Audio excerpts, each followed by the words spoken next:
Friends, இன்றைக்கி நம்ம உருளைக்கிழங்கு காலிஃப்ளவர் பட்டாணி ஒரு பொரியல் வந்து செய்ய போகிறோம், ஃப்ரையே. அதுக்கு ஒரு கிரேவிக்கு ஃப்ரெண்ட்ஸ் இன்றைக்கி உருளைக்கிழங்கு காலிஃப்ளவர் பட்டாணி ஒரு டிஃப்ரெண்ட்டாக ஒரு ஃப்ரை பண்ண போகிறோம். அதுக்கு ஒரு தேங்காய் பேஸ்ட் அரைக்கணும். அதுக்கு ஒரு மிக்ஸி ஜார் எடுத்துக்கலாம். அதுக்கு இதில் ஒரு அரை மூடி தேங்காவை கட் பண்ணி வச்சுருக்கேன், போட்டுக்கலாம். 3 லவங்கம், ஒரு இந்த சின்ன துண்டு பட்டை, 1 ஸ்பூன் சோம்பு, 3 பச்சை மிளகாய். இப்போ இதை நல்லா பேஸ்ட்டாக அரைச்சி எடுத்துகிட்டு வந்துடலாம். நல்லா பேஸ்ட்டாக அரைச்சி எடுத்துகிட்டு வந்தாச்சு. இப்போ தாளிக்கலாம். அதுக்கு முன்னாடி நான் வந்து சுடு தண்ணியில் மஞ்சத்தூள் உப்பு போட்டு இதை நல்லா சுடு தண்ணியில் கொஞ்சம் ஒரு அரை மணி நேரம் இருக்கும். இதை சுடு தண்ணியில் போட்டு எடுத்து வச்சிட்டேன். அப்புறம் ஒரு 3 உருளைக்கிழங்க 2 விசில் வேக வச்சு எடுத்து வச்சுருக்கேன். இதை தோலை உரித்து கட் பண்ணி வச்சுக்கலாம். ஒரு பேன் வச்சுக்கலாம். பேனில் கொஞ்சம் எண்ணெய் ஊற்றிக்கலாம். இப்போ கடுகு, உளுந்து, கடலைப்பருப்பு எல்லாம் 1 ஸ்பூன் போட்டாச்சு.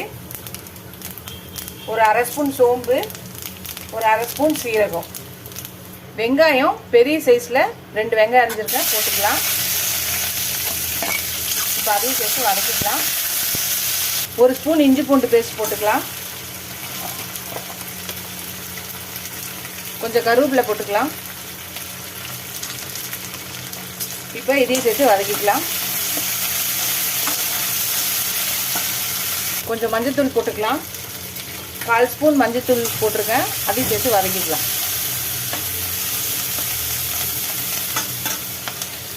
பெரிய சைஸு ஒரு தக்காளி அரைஞ்சி வச்சுருக்கேன், நீல வாக்கில், அதையும் போட்டுக்கலாம். இதையும் சேர்த்து வதக்கிக்கலாம். ஃப்ரோசன் பட்டாணி இருக்கு இல்லையா, அதை வச்சுருக்கேன். நீங்கள் நார்மல் பட்டாணியாக இருந்தால் ஓவர் நைட் ஊற வச்சு 4 விசில் வச்சு எடுத்து வச்சுருக்கலாம். இது ஃப்ரோசன் பட்டாணி, நான் அப்படியே டைரெக்டாக போடுறேன். இதையும் சேர்த்து வதக்கிக்கலாம். இப்போ 1 ஸ்பூன் உப்பு போடுறேன். இதையும் சேர்த்து வதக்கிக்கலாம்.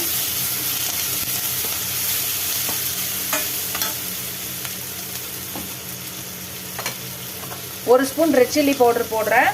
நம்ம பச்சை மிளகா ஒரு 3 அரைச்சிருக்கோம், அதனால் ஒரே 1 ஸ்பூனு ரெட் சில்லி பவுடர் போடுறேன். இதையும் சேர்த்து வதக்கிக்கலாம். இப்போ அரைச்சி வச்ச தேங்காய் பேஸ்ட்டை போட்டுடலாம். இப்போ இதையும் சேர்த்து வதக்கிக்கலாம். நம்ம தேங்காய் பேஸ்ட்டை ஊற்றியாச்சு. கொஞ்சோண்டு மிக்ஸி ஜாரை கழுவி இதில் ஊற்றியாச்சு. ஒரு 2 நிமிஷம் கொதிச்சிச்சு. இப்போ நம்ம வேக வச்சு தோல் உரித்து கட் பண்ணி வச்சுருக்க ஒரு 3 உருளைக்கிழங்க போட்டுக்கிறோன்னா ஒரு கிளறிட்டு நம்ம இது பண்ணி வச்சுருக்க காலிஃப்ளவரையும் போட்டுடலாம். இப்போ இதெல்லாம் சேர்த்து ஒன்றா இந்த மசாலாவோட நல்லா குக்காகி பச்சை வாசனை போய் எல்லாம் ஒன்றாகி நல்லா ஃப்ரை ஆகி வரும். அது வரையும் ஒரு 5 நிமிஷம் ஸ்லோவாக வச்சுட்டு வைக்கலாம். ஃப்ரெண்ட்ஸ், அவ்வளோதான், நம்மளோட உருளைக்கிழங்கு பட்டாணி காலிஃப்ளவர் ஒரு டிஃப்ரெண்ட்டான ஒரு பொரியல் ரெடி ஆகிடுச்சு. ஃப்ரைன்னு சொல்லலாம். நீங்களே இந்த ரெசிபியை ட்ரை பண்ணி பாருங்கள். ட்ரை பண்ணி பார்த்துட்டு எப்படி இருக்கு சொல்லுங்கள். ஃபஸ்ட் டைம் என் சேனலை பார்க்குறோம், சப்ஸ்கிரைப் பண்ணிட்டு பாருங்கள். ஃபுல் வீடியோ பாருங்கள். உங்கள் ஃப்ரெண்ட்ஸ்க்கு இந்த சேனலை ஷேர் பண்ணி சப்ஸ்கிரைப் பண்ண சொல்லுங்கள். எவ்வளோக்கு சப்ஸ்கிரைப் பண்ணி லைக் பண்ணி கமெண்ட் பண்ணுறீங்களோ அவ்வளோக்கு என்கரேஜிங்காக இருக்கும், சப்போர்ட்டிங்காக இருக்கும். புது ரெசிபிஸ் கூட ஹெல்ப்ஃபுல்லாக இருக்கும். இதோட அடுத்த வீடியோவில் அடுத்த ரெசிபியில் பார்க்கலாம். டாடா, பை பை ஃப்ரெண்ட்ஸ்.